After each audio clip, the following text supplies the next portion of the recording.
болцоо юмар хангаад хоол ундтай намраа яаж гэх юм бол 174 мянган төгрөгийн тооцоо гарч байна гэж хэлсэн. Бид үгүй гэсэн хин амх юм байна өнөр чинь. Энэ эмзэг бүлгийн иргэд чинь яах юм бэ гэж байгаа.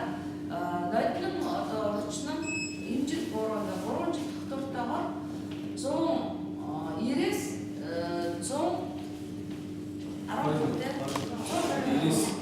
120 мянган төгрөгийн хөлбөр барьсан. Яг тэр дараагийн хүүхэд нь 7 хоног. Тэгэхээр чинь одоо нэг өдөр хүүхэд 6 хоолтой, өөрөөр 3 хоолтой дунд нь цайтай бичээтэй тарахтаа суудаг.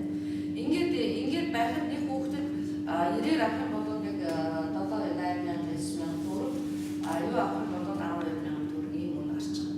Тэгэхээр энэ ачаар бол хөргийн туслангуудад өргөж байгаа. Тэр туслангуудаа бид нэр гэрээ ихтэй юу хийсэн бэ гэхээр үндсэндээ бол хүүхдийн туслан дарамтлах маягийн юм л төрийн байгууллага авдаг. Ялангуяа хүүхдийн төлөө газар бол байнгын одоо жишээлбэл та нар хүүхдийг өмнө авраа. Одоо нөө эмзэг бүлгийн дүүргээс нэр аваад нэр нэрсүүдээр танаа туслан ээж 3 хүүхэд авраа. 8 ээж авраа